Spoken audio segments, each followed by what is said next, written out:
नमस्कार, मी मधू न्यूमरॉलॉजिस्ट.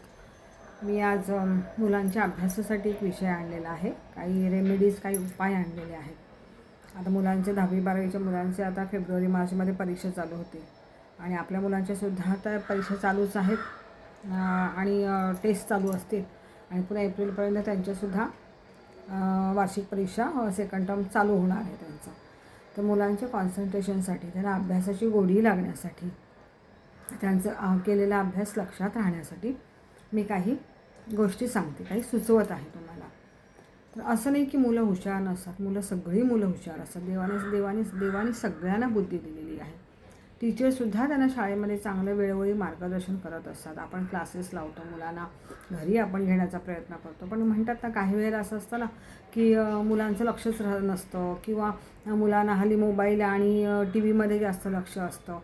त्यांना अभ्यासाव्यतिरिक्त बाकीच्या गोष्टींमध्ये जास्त इंटरेस्ट असतो. पण आताचं हे युग असं आहे ना, कॉम्पिटिशनचं युग आहे आणि अशा ह्या युगामध्ये मुलांना अभ्यास करणं किंवा त्यांचं कॉन्सन्ट्रेशन असणं फार महत्त्वाचं आहे.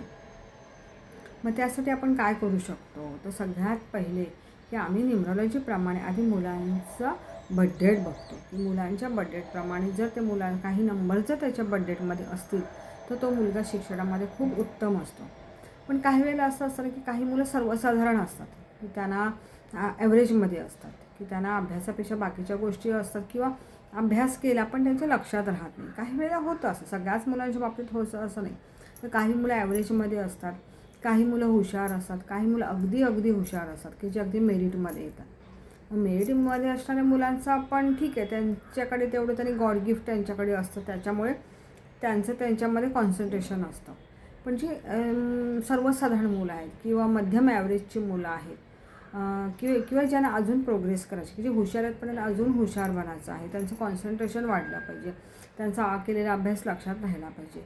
तर याच्यासाठी आपण काय करू शकतो?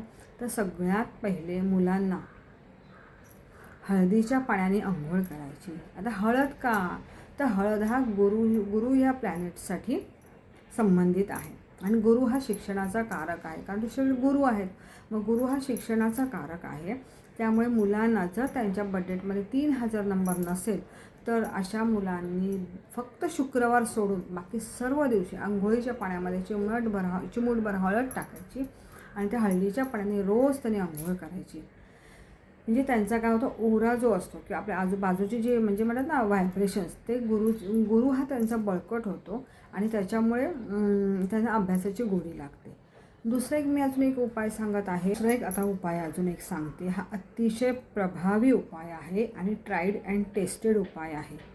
तर तुम्ही जर ऐकलं असेल की सरस्वती देवींचा एक बीजमंत्र आहे एम हा सरस्वती देवींचा बीजमंत्र आहे. आणि सरस्वती देवी काय आहेत? तर विद्येची देवता आहे, अभ्यासाची देवता आहे. मग ज्या मुलांना अभ्यासामध्ये यश हवं असेल तर त्यांनी सरस्वती देवींची आराधना करायलाच पाहिजे. गणपती बाप्पांची सुद्धा करायला पाहिजेच आहे. रोज अथर्वशीर्ष म्हटलं तर उत्तमच आहे, पण मुलं एवढं काय करू शकणार नाही. मग सगळ्यात एक उपाय मी तुम्हाला सांगते की सरस्वती देवींचा बीजमंत्र म्हणायचा. रोज येता जाता जरी मुलांनी अगदी 21 वेळा, 51 वेळा आणि 108 वेळा म्हटलं तर उत्तमच उत्तम आहे. पण जर त्यांनी रोज येता जाता 108 वेळा किंवा येता जाता एमचा जर त्यांनी जप केला, अगदी मी असंही म्हणत नाही की एका जागी बसून करायचं, त्यांना जेव्हा आठवेल, जिथे ते बसलेले आहेत, जेव्हा त्यांना जमेल तेव्हा त्यांनी ते करायचं. परीक्षेला जाताना ते करू शकतात. आणि अजून एक त्याच्यासाठी मी एक रिच्युअल सांगते. एम जप असा आहे. एम कसा? एडक्याचा, वरती त्याला मात्रा आणि अनुस्वार एम. एमचा हा सरस्वती देवींचा हा बीजमंत्र आहे. आणि दुसरं काय आहे तर पालकसुद्धा करू शकतात. समजा काही मुलं नाही करत तर हा एकदम ट्रायड अँड टेस्टेड पाणी, ह्याला वॉटर थेरपी म्हणतात. तर काय करायचं, एक काचेच्या ग्लासमध्ये पाणी घ्यायचं आणि त्याच्यामध्ये तुम्ही इंटेन्शन टाकायचं. आपल्या मुलाचं नाव घ्यायचं. हे आई करू शकतात किंवा वडील करू शकतात किंवा घरातलं कोणी मोठी माणसं करू शकतात. आपल्या मुलाचं नाव घ्यायचं आणि ह्याच्या अशाशा यशासाठी किंवा ह्या परीक्षेच्या यशासाठी मी माझ्या मुलासाठी हा एमचा जप करून त्यालाही मी रोज पाणी देत आहे, असं आपण त्या पाण्याकडे बघून बोलायचं आणि पूर्ण आपलं दोन्ही डोळ्यांचं पूर्ण कॉन्सन्ट्रेशन त्या पाण्यामध्ये ठेवून एम 108 वेळा तो जप करायचा. किंवा जर तुम्हाला 108 वेळा नसेल जमत तर तुम्ही थोडा वेळसुद्धा करू शकता. किंवा 51 वेळा 21 वेळा तरी म्हणा, पण 108 वेळा म्हटलं तर उत्तमच आहे.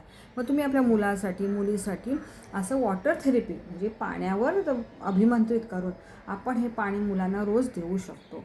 किंवा त्यांची जी शाळेची जी वॉटर बॉटल आहे त्या वॉटर बॉटलमध्ये सुद्धा आपण हे भरून त्यांना रोज देऊ शकतो. हा एकदम प्रभावी आणि ट्राईड अँड टेस्टेड उपाय आहे. तर आणि असं नाही, हार्डली 5 ते 7 मिनटं तुम्हाला ह्याचं चॅन्टिंग करण्यासाठी किंवा जप करण्यासाठी 5 ते 7 मिनटं लागतात. तर तुम्ही हे करून बघा, नक्की तुम्ही करून बघा.